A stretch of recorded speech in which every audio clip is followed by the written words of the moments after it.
নমস্কার, শুভ সন্ধ্যা। সংবাদ পড়ছি তনুশ্রী ভট্টাচার্য। প্রথমে বিশেষ বিশেষ শিরোনাম।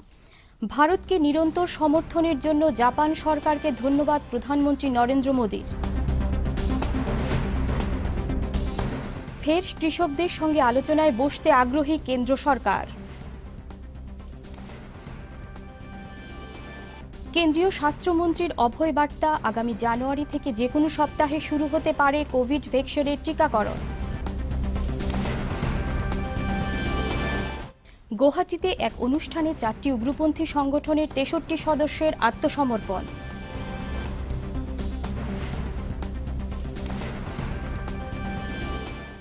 প্রধানমন্ত্রী নরেন্দ্র মোদী আজ ভারত জাপান সাংবাদিক সম্মেলনটি সম্বোধন করেছেন। এতে তিনি নিরন্তর ভারতকে সমর্থন করার জন্য জাপানকে অভিনন্দিত করেছেন। তিনি বলেন, ভারত জাপান যৌথ মঞ্চ বিশেষ করে যুবকদের মধ্যে ভগবান বুদ্ধের চিন্তাধারা ছড়িয়ে দেবার জন্য কাজ করেছে। পারম্পরিক বৌদ্ধ সাহিত্য ও শাস্ত্রের জন্য একটি পুস্তকালয় নির্মাণ করার প্রস্তাব দিয়েছেন প্রধানমন্ত্রী। The creation of a library of all such traditional Buddhist literature and scriptures.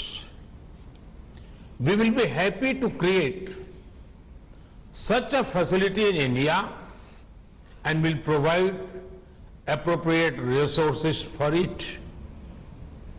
The library will collect digital copies of all such Buddhist literature from different countries. It will aim to translate them and make them freely available to all monks and scholars of Buddhism. The library will not only be a depository of literature, it will also be a platform for research and dialogue, a true samvad between human beings, between societies, and between man and nature. প্রধানমন্ত্রী নরেন্দ্র মোদী এবং ভিয়েতনামের প্রধানমন্ত্রীর মধ্যে আজ virtual শীর্ষস্তরের বৈঠক অনুষ্ঠিত হবে। এই দুই নেতা বিভিন্ন দ্বিপাক্ষিক বিষয়ে এবং বৈশ্বিক বিভিন্ন চিন্তাধারা নিয়ে মত বিনিময় করবেন। উপযুক্ত শিক্ষা গ্রহণ ও উদ্ভাবনী শক্তির উৎকর্ষ সাধনে নিজের ব্যক্তিত্বের বিকাশ ঘটাতে পারলে সফলতার শিখরে পৌঁছানো সম্ভব। আসাম সরকারের উচ্চশিক্ষা বিভাগের উদ্যোগে প্রজ্ঞান ভারতী প্রকল্পের অধীনে গতকাল কামরূপ জেলায় আয়োজিত 2020 সালের ডক্টর বাণীকান্ত কাকতি পুরস্কার প্রদান উপলক্ষে আয়োজিত অনুষ্ঠানে মুখ্য অতিথি হিসেবে অংশগ্রহণ করে মুখ্যমন্ত্রী সর্বানন্দ সোনোয়াল একথা বলেন। অনুষ্ঠানে মুখ্যমন্ত্রী 5 জন ছাত্রীর হাতে 2 চাকার বাহন স্কুটির প্রতীকী চাবি প্রদান করেন। উল্লেখ্য, 2020 সালের উচ্চতর মাধ্যমিক চূড়ান্ত পরীক্ষায় প্রথম বিভাগে উত্তীর্ণ ছাত্রীদের মধ্যে স্কুটি প্রদান করা হয়। পরবর্তী পর্যায়ে আগামী 2রা ও 3রা জানুয়ারি রাজ্যের অন্যান্য জেলায় ছাত্রীদের এই পুরস্কার প্রদান করা হবে। এই প্রকল্পের মাধ্যমে চলতি বর্ষে 22,034 জন ছাত্রীকে পেট্রোল চালিত স্কুটি ও 211 জন ছাত্রীকে বিদ্যুৎ চালিত স্কুটি প্রদান করা হবে। কেন্দ্র সরকার পুনরায় একবার কৃষকদের সঙ্গে আলোচনা ইচ্ছা ব্যক্ত করেছে। কৃষক ইউনিয়নের এক চিঠির জবাব দিতে গিয়ে কৃষি মন্ত্রক বলেছে, সরকারের কৃষকদের সব দাবি সমাধান করার জন্য প্রয়াসবদ্ধ রয়েছে। এদিকে কেন্দ্রীয় মন্ত্রী প্রকাশ জাভড়েকর এক টুইট বার্তায় বলেছেন, কেন্দ্র সরকার গত 2014 সাল থেকে কৃষকদের জন্য বিভিন্ন কাজ করে যাচ্ছে। তিনি বলেন, সরকারের এইসব পদক্ষেপ গ্রহণে কৃষকরা আরও সমৃদ্ধ হবেন। তাছাড়া কৃষিক্ষেত্র আগের চেয়ে আরও এগিয়ে যাবে বলেও তিনি মত প্রকাশ করেন। অরুণাচল প্রদেশে আগামীকাল গ্রাম পঞ্চায়েত ও পৌর নির্বাচন অনুষ্ঠিত হবে। রাজ্য নির্বাচন কমিশনের উপসচিব হাবুং লামপুং জানিয়েছেন যে একটি পর্যায়ে অনুষ্ঠেয় নির্বাচনের জন্য সব ধরনের প্রস্তুতি সম্পন্ন হয়েছে। শ্রী লামপুং আরও জানান যে রাজ্যের পঞ্চায়েত নির্বাচনে 141টি জেলা পরিষদ কেন্দ্র এবং 1702টি জেলা পরিষদ আসনের জন্য আগামীকাল ভোট গ্রহণ করা হবে। এদিকে একমাত্র মনোনয়নপত্র নাকচ হওয়া অথবা প্রার্থী না থাকার কারণে 110টি জেলা পরিষদ আসনের নির্বাচন অনুষ্ঠিত হবে না বলে শ্রী লামপুং জানিয়েছেন। কেন্দ্রীয় স্বাস্থ্যমন্ত্রী ডক্টর হর্ষবর্ধন বলেছেন, আগামী বছরের জানুয়ারি মাসের যে কোনো সপ্তাহে দেশে কোভিড টিকাকরণ কর্মসূচি শুরু হতে পারে। বর্তমানে কয়েকটি ভ্যাকসিন চূড়ান্ত পর্যায়ে রয়েছে। তিনি আরও বলেন, কোভিড সংক্রমণের ব্যাপারে দেশ সবথেকে খারাপ সময় পেরিয়ে এসেছে, তবে প্রতিদিন সবসময় সতর্কতা বজায় রাখতে হবে। তিনি আরও দাবি করেন, দেশে প্রতিদিনই সুস্থ রোগীর সংখ্যা বাড়ছে। তিনি এও বলেছেন, ব্রিটেনে করোনা সংক্রমণের নতুন খবরে শঙ্কার কিছু নেই। দেশ যে কোনো পরিস্থিতি মোকাবেলায় সবসময় প্রস্তুত রয়েছে। जनवरी के महीने में भी कभी किसी भी स्टेज पे किसी भी सप्ताह में ऐसा समय आ सकता है जब हम भारत के लोगों को पहला जो वैक्सीन का शॉट है वो देने की स्थिति में आ जाए।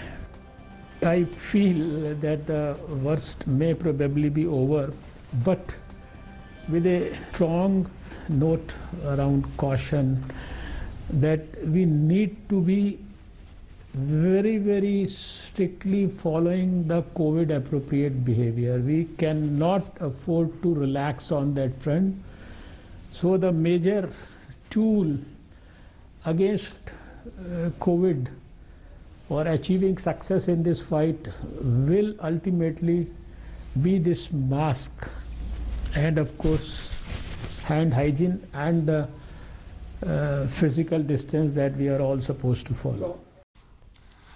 আসাম প্রদেশ বিজেপির কার্যনির্বাহী সভা উপলক্ষে করিমগঞ্জ জেলা প্রশাসন পুরো এলাকায় আগামীকাল থেকে আগামী 24শে ডিসেম্বর পর্যন্ত যানবাহন চলাচলের ক্ষেত্রে কিছু বিধিনিষেধ আরোপ করা হয়েছে। জেলা ট্রাফিক পুলিশের পক্ষ থেকে জানানো হয়েছে, আগামীকাল থেকে শহরের অটোরিকশা, ই রিকশা, ম্যাজিক ট্রাক, 407 ট্রাক ও ভারী ট্রাক শহরে চলাচল করতে পারবে না। তবে বিশেষ প্রয়োজনে ব্যক্তিগত গাড়িগুলি বিশেষ সড়ক দিয়ে চলাচল করতে পারবে। দেশের কোভিড-19 সুস্থতার হার আরও বেড়ে বর্তমানে 95.53% দাঁড়িয়েছে। গত 24 ঘন্টায় 25,000-এর বেশি রোগী সুস্থ হয়ে উঠেছেন। স্বাস্থ্য মন্ত্রক সূত্রে বলা হয়েছে, দেশে এ পর্যন্ত সুস্থ হয়ে উঠেছেন মোট 96,06,000 জন। মোট আক্রান্তের হিসেবে বর্তমানে চিকিৎসাধীন রোগীর হার 3.02%। সারা দেশে এই সংখ্যা প্রায় 3,03,000। মন্ত্রক আরও জানিয়েছেন, গত 24 ঘন্টায় নতুন করে সংক্রমিত হয়েছেন 24,337 জন। এদিন নিয়ে দেশে মোট আক্রান্তের সংখ্যা 1,55,000-এ গিয়ে পৌঁছেছে। তাছাড়া গত 24 ঘন্টায় কোভিড আক্রান্তের মধ্যে প্রাণ হারান 333 জন। এ নিয়ে দেশে মোট মৃত্যুর সংখ্যা 1,45,810 জন। গত 24 ঘন্টায় রাজ্যে নতুন করে 63 জন করোনা ভাইরাসে আক্রান্ত হয়েছেন। এর মধ্যে 24 জনই কামরূপ মেট্রো জেলার বাসিন্দা।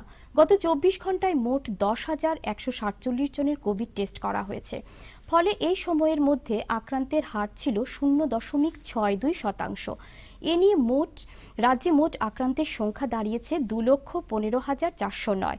স্বাস্থ্যমন্ত্রী ডক্টর হিমন্ত বিশ্ব শর্মা টুইট করে জানান, গত 24 ঘন্টায় আরও 64 জন সুস্থ হয়ে বাড়ি ফিরেছেন।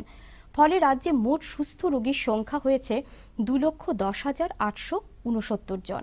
রাজ্যে চিকিৎসাধীন মোট রোগীর সংখ্যা 3,520 জন। এ পর্যন্ত করোনায় প্রাণ হারিয়েছেন 1,017 জন। বরাক উপত্যকায় গত 24 ঘন্টায় আরও 8 জন নতুন করে কোভিড-19 আক্রান্ত হয়েছেন। কাছাড় জেলায় 7 জনের দেহে সংক্রমণ পাওয়া গেছে। আক্রান্ত সবাইকে র্যাপিড অ্যান্টিজেন টেস্টের মাধ্যমে শনাক্ত করা হয়েছে। জেলায় বর্তমানে 139 জন কোভিড রোগীর চিকিৎসা চলছে। করিমগঞ্জ জেলায় গত 24 ঘন্টায় মাত্র 1 জন এই মহামারীতে আক্রান্ত হন। এই 6 জনকে সুস্থ হবার পর হাসপাতাল থেকে ছেড়ে দেওয়া হয়েছে। গতকাল মোট 291 জনের কোভিড পরীক্ষা করা হয়েছে। হাইলাকান্দি জেলায় গতকাল নতুন করে কেউ আক্রান্ত হননি। গতকাল 301 জনের কোভিড পরীক্ষা করা হয় এবং বর্তমানে 8 জন চিকিৎসাধীন রয়েছেন। আজ গুয়াহাটিতে 4টি উগ্রবাদী সংগঠনের 63 জন সদস্য আত্মসমর্পণ করেছে। এর আগে গত জানুয়ারি মাসে একাধিক উগ্রপন্থী সংগঠনের 644 জন সদস্য অস্ত্র ছেড়ে জীবনের মূল স্রোতে ফিরে এসেছে। আজ যে সংগঠনগুলির সদস্য আত্মসমর্পণ করেছে তাদের মধ্যে আলফা স্বাধীন ছাড়াও রয়েছে peoples democratic council of Karbi Longri, Kuki বিদ্রোহী সংগঠন ইউনাইটেড পিপলস রিভলিউশনারি ফ্রন্ট এবং Dimasa national liberation army. Guwahati Srimanta Sankardev কলাক্ষেত্রে আয়োজিত এক অনুষ্ঠানে এই জঙ্গি সদস্যরা আত্মসমর্পণ করে। করিমগঞ্জ জেলায় বাইক ও গাড়ি চালানোর সময় মোবাইল ফোনে কথা বলা, মদ্যপান করে গাড়ি চালানো, বেপরোয়াভাবে গাড়ি চালানো অবস্থায় পাওয়া গেলে চালকদের ড্রাইভিং লাইসেন্স বাতিল করা হবে। করিমগঞ্জের পুলিশ সুপার মায়াঙ্ক কুমার ঝা জানিয়েছেন যে জেলায় যানবাহন দুর্ঘটনা প্রতিরোধ শীঘ্রই অভিযান শুরু করা হবে। বেআইনিভাবে গাড়ি চালালে পুলিশ বিভাগ থেকে পরিবহন বিভাগের কাছে ড্রাইভিং লাইসেন্স বাতিল করার সুপারিশ করা হবে বলেও পুলিশ সুপার জানিয়েছেন। এছাড়াও পুলিশ সুপার যাত্রী সুরক্ষা অ্যাপ যাত্রী মিত্র ডাউনলোড করতে সবার প্রতি আবেদন জানিয়েছেন। মণিপুরীদের স্বতন্ত্র রাজনৈতিক পরিষদের দাবিতে আজ এক বিশাল মিছিল শিলচর শহরের বিভিন্ন পথ পরিক্রমা করে। ইটকলা থেকে এই মিছিলটি শুরু হয়ে পৌঁছয় শিলচর জেলাশাসকের কার্যালয়ে। বিভিন্ন দাবি সম্বলিত প্লেকার্ড হাতে নিয়ে সারা আসাম মণিপুরী ছাত্র সংগঠন, মণিপুরী কাউন্সিল ও ময়ূরী পাইবি সংগঠনের প্রায় 2000 সদস্য এই মিছিলে অংশ নেন। পরে এই মিছিল থেকে কাছাড়ের অতিরিক্ত জেলাশাসক রাজীব রায়ের মাধ্যমে মুখ্যমন্ত্রী সর্বানন্দ সোনোয়ালের উদ্দেশ্যে একটি স্মারকপত্র পাঠান। গত কয়েকদিনই শিলচরে জাঁকিয়ে বসেছে শীত, আর এই শীতের মরশুমে ফলের বাহারেও কমলালেবুর ব্যাপক চাহিদা লক্ষ্য করা যাচ্ছে। তবে কমলার হালিকে অবশ্য সাধারণ মানুষকে স্বস্তি দেওয়ার কোনো বার্তা নেই। এবছর কমলা বিক্রি হচ্ছে 40-50 টাকায়। প্রায় প্রতিদিনই খুচরো ও পাইকারি ব্যবসায়ীরা বিভিন্ন গুণগত মানের কমলা নিয়ে বাজারে বসেছেন। প্রশাসনিক কারণে জহর নবোদয় বিদ্যালয়ে 6ষ্ঠ শ্রেণীতে অনলাইন ভর্তির সময়সীমা বাড়ানো হয়েছে। নবোদয় বিদ্যালয় সমিতির পক্ষ থেকে এক বিবৃতিতে বলা হয়েছে, 2021-22 সেশনের জন্য বিদ্যালয়ে 6ষ্ঠ শ্রেণীতে ভর্তির অনলাইন আবেদনপত্র জমা দেওয়ার শেষ তারিখ চলতি বছরের 29শে ডিসেম্বর। এতে আরও বলা হয়েছে, প্রার্থীরা বিদ্যালয়ের ওয়েবসাইটে গিয়েও বিনামূল্যে আবেদন করতে পারবেন। কারেকশন উইন্ডো 30 এবং 31শে ডিসেম্বর খোলা থাকবে বলেও বিবৃতিতে জানানো হয়েছে। সংবাদ আজকের মতো এখানেই শেষ করছি। নমস্কার।